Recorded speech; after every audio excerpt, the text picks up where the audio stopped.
the world is spinning round, but you come along and time slows down. I should properly introduce myself. I'm Romeo. I knew that my heart would never beat the same. Did you not see the look in her eyes? She's changed. It takes a mother to know. Are you kidding me? A monster you and the Capulet would set the world on fire. It's been a long day for you, huh? Yeah, I guess so. It has been, yeah. Are you used to all of this? No, this is like one of my first days doing this. It's a bit of a blur, really. But I mean, it's exciting to talk about it because I've been waiting. We filmed it quite a long time ago.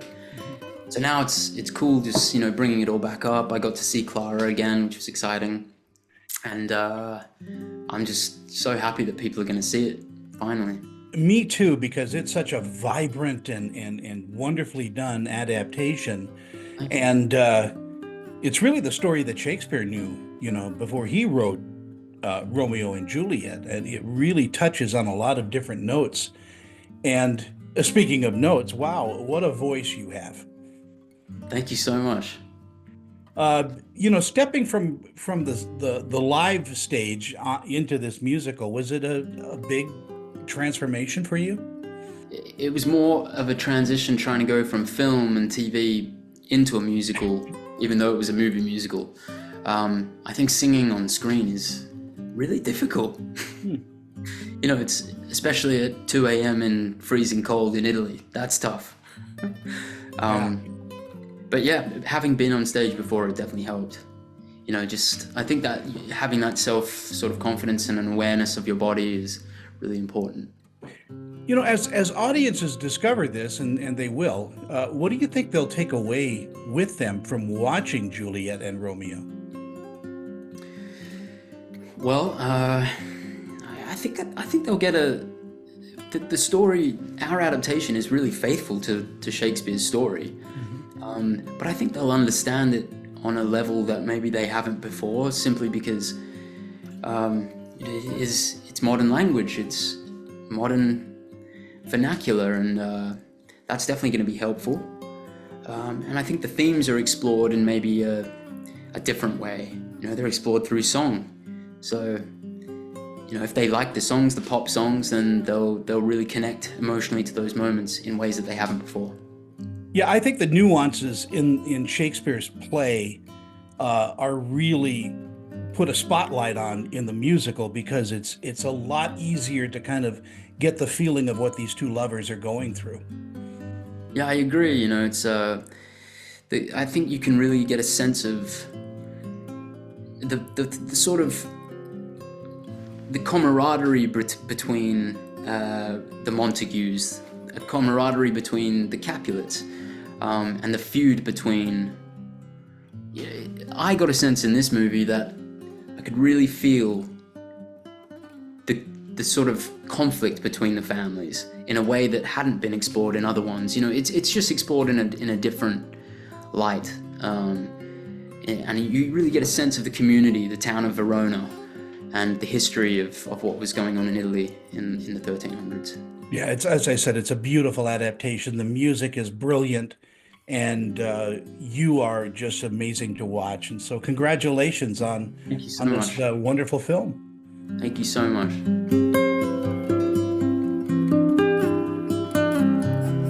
Rebel Wilson, As I Live and Breathe, there you be. Hi, Tony. Hi. Oh, that sounded very Shakespearean of you. I know. Yeah. I used to teach Shakespeare at a local college. Oh, okay. So you probably know more than me, who only studied it at high school. And wasn't quite listening. Wow. What a brilliant performance this is as Lady Capulet. Oh, thank you so much. I mean, Lady Capulet's kind of one of those iconic mother roles, and I'd just become a mother when I got offered the role. And before, I would probably have never thought of playing that kind of role. I mean, if Romeo and Juliet came up, I'd probably pick me for the nurse or something, which is, I think, what I played in high school. And so... Yeah, it was a real challenge to play Lady Capulet, and she's often portrayed just purely villainously, and I tried to give her a bit more empathy and understanding, and I love that Tim, the director, with his brother put in this song, The Mask I Wear, in the middle of the film, which kind of shows how the females are struggling with some of these decisions. And I think that adds a great new element to the story. The Mask I Wear is a brilliantly potent song, and I'm waiting for it to come out so I can have it on my iTunes. Oh yeah, I think it's just come out. You can get it up, and it's just like this female anthemic song about how they're struggling with things, and how you can present a mask to people in society that everything's all right and maybe everything's not quite all right, and how the burden of carrying around that in the world. I think that this is probably one of the best adaptations of Romeo and Juliet I think I've seen, and I've seen a lot. Yeah. I think this is very true to what Shakespeare wanted. I mean, it's based on the story that he heard, basically about the Capulets and the Montague. But it's such a wonderfully alive version with the music that's involved. Yeah, I mean, I saw the recent Broadway version of Romeo and Juliet. I loved the Baz Luhrmann film from a long time. How long ago was that? Like 30 years ago, I think now. But this one, it's just so accessible and it's so entertaining, which you wouldn't really think from what you think Romeo and Juliet is, a love story where they die at the end. This is such an entertaining version, and there's so many characters that are all great, that all pop in and weave into the story, that I think this movie does that really, really well. Well, before I go, my time is almost up. I want to congratulate you on the Deb. Wow, what a directorial debut that was, and a hell of a film. Oh, thank you so much. I can't wait for the world to see it, and not just the lucky people at Toronto Film Festival. But yeah, excited, and I'm in negotiations to direct my second movie, which will also be a musical. I can't keep away from musicals. And yeah, no, it's really, that was a challenge, directing after, not ever having any directorial experience. Step in there, but oh my god, I just love it, and the Deb is just hilarious. So yeah, I can't wait for people to see that. This isn't how our story ends, I promise you that. Ensure that Romeo knows that tonight I tricked him.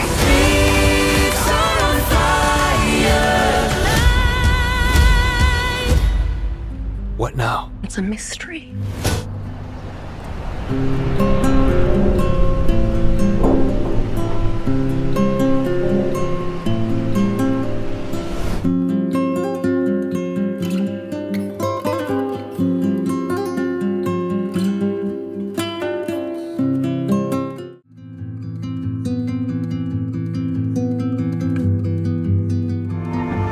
We've just seen the body of David Blakely at Hampstead Mortuary. David? I understand you know something about it. I am guilty. I'm rather confused. Half a dozen witnesses saw her shoot Blakely. You have signed a written statement admitting your guilt. Congratulations on Cruel Love, the Ruth Ellis story. Is there more responsibility on you as an actor to take on the role of someone that's actually lived? Absolutely. And I think you always go into playing a real person knowing that that yours is an interpretation, so you don't have the time and the hours to kind of convey absolutely everything. And there is always that want and temptation too, especially when the person is as interesting as Ruth Ellis. But I think we were just gifted with these brilliant, brilliant scripts, so I felt that it was such a service to her and the humanization of her. She had been portrayed in the media at the time in such a skewed way that was so informed by misogyny and classism, and so I felt the script was such a kind of clarification of who she was, of the dark and the light. So I felt in really great hands, and then I really empathized with her. So that always makes that channel of access much easier. It's a very interesting series in the fact that it takes this character, Ruth, and it's almost a cautionary tale for today. I mean, it's how women are kind of treated in the media. Absolutely, and I mean, we acknowledge that we live in a patriarchy, but we feel very uncomfortable to acknowledge that that means we live in a misogynistic society, and we still do. You know, I really wanted to start this press tour with so many positive statistics, but actually you realize how much, you know, how much we do mirror 1955 in the ways that we haven't progressed, especially in the treatment of women, and especially in terms of domestic violence. Those statistics get worse every year. It's an epidemic in the UK, as it is here. And so I do feel really, really privileged to be a part of a show that really brings that to light and will hopefully be a catalyst of conversation for audiences. I think so too, and I think your cast is just spot on. And it must be such a privilege and a wonder to work with somebody like Toby Jones. Always. This is the second time I've been lucky enough to work with him, and I think I just respect him so much and love his work so much. Then you end up feeling really safe in scenes with an actor like that, because they're a good kind of litmus test and barometer for quality. So you know that when you're trying to find the scene together and kind of find the tone and how much to share with the audience and such, you're in really safe hands with someone who knows the craft very, very well. So yeah, Toby Jones every time. I enjoy also the fact that this was made into a mini-series, because if it was a movie, it was a full arc like that, I don't think you can get the intricacies in that you needed to explain Ruth's story. And also there's so much we had to leave out. There's so much kind of pre-context for her life that helps you understand why she is the way she is. I mean, her childhood was fascinating. Her father was incredibly abusive. She grew up through the Blitz in London, so was very hardened by having a really rough life and very difficult cards dealt her. But she became very pragmatic because of it. But yeah, there were so many more details that we wish we had more hours to kind of to excavate and explore. But yeah, hopefully the audience is captivated by this. And speaking of audience, I mean, what do you think they'll take away with them from watching this miniseries? I think people will be surprised that they don't know Ruth Ellis's case to begin with. It changed the judicial system in the UK, but it's a pivotal case, and it was shocking at the time, even more so now through a contemporary lens. And I think people will be unsettled by the familiarity of so many elements. And again, I hope it's a real catalyst for examining how our judicial system treats women. Again, you know, you must have tons of scripts crossing your desk all the time, and to pick this one, there had to be something very special about this script that caught your eye. It was just undeniable to me. I mean, the framework of it, the case in itself, as I said, it changed our judicial system, so I was immediately intrigued by that and shocked that I wasn't aware of it. The 1950s, post-war London is such a fascinating era to examine. It was such an era, I think, of regression into traditionalism, whereas the 20s to the 40s had been kind of much more in the direction of freedom and kind of exploration and expression. So that context was fascinating. And again, the kind of time travel element of acting, where you get to live in a totally different time and space. And then Ruth at the center of it, this walking contradiction of a woman, this very ambitious, diligent force of nature, who, you know, there were very few opportunities for women at that time, and she knew that she wanted a big, bright life for herself and much more than she'd been born into, and she really had to carve out that space for herself. And so she was a very, very modern woman, so she really surprised me in all of my research. Well, in our final seconds we have, and by the way, thank you so much for your time. I know you're a busy lady.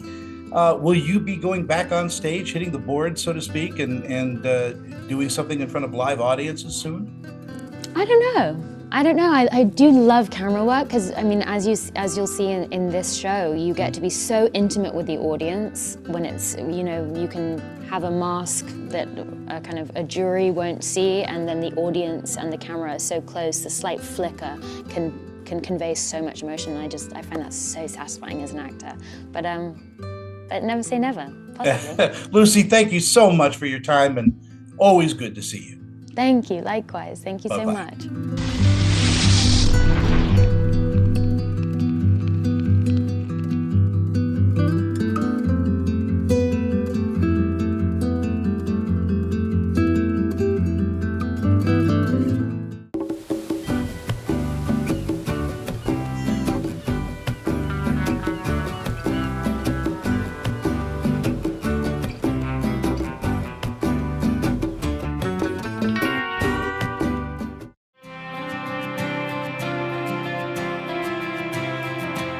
My dad stopped talking to me. Hello? Hey, Dad, it's me. Gotcha. Leave a message. Hi. Mailbox is full. If I'm not the same, is that okay? So I went searching for him, Dad? and I accidentally found another Bob Trevino. Bob Trevino likes your comment. Hi, are we related? Jeannie, I think I may have made a friend. Who? Some young woman on the internet. My name is Lily Trevino. I don't even know how she found me. He's funny. Look, she's screaming into the void. No one even likes her posts. Just don't give her any money. John, I love your taste in shirts. Oh my God, we had the same shirt. Well, not exactly, but close. No, nicer. I think it's the same exact shirt from what No, it's not, Barbie. It is not the same.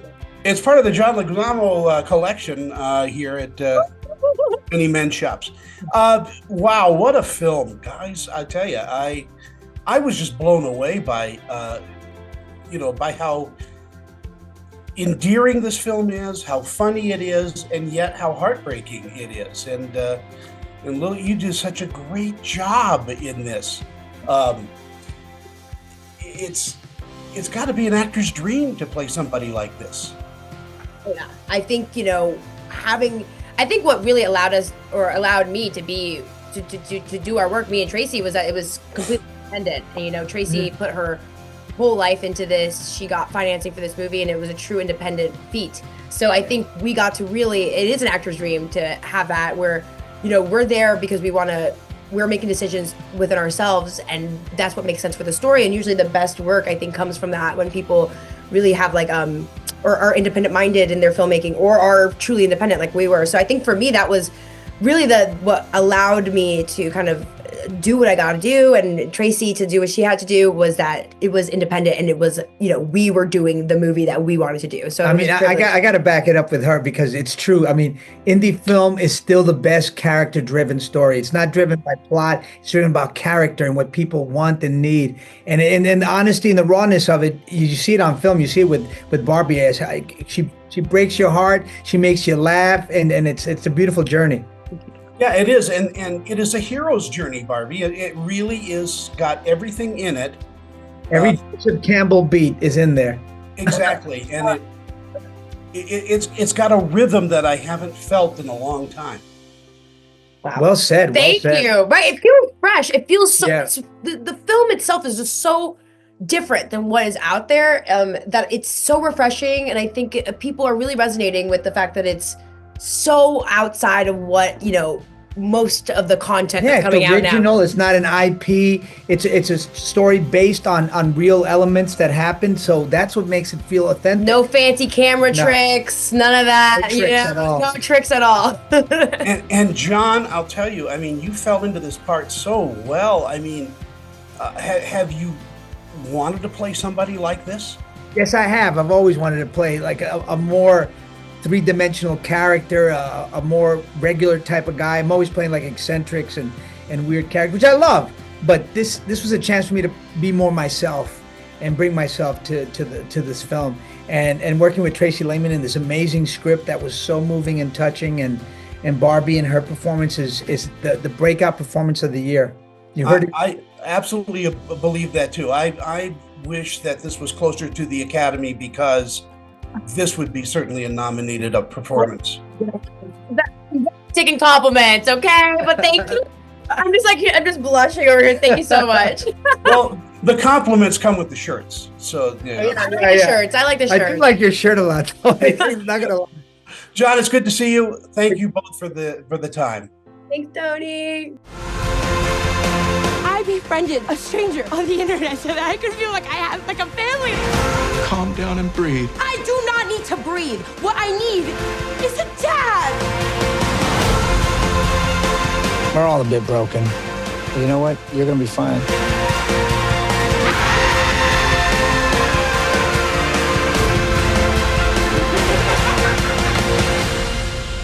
So I guess that brings us here. Oh my God. I'm sorry. No, it's gonna be okay. It's gonna be okay.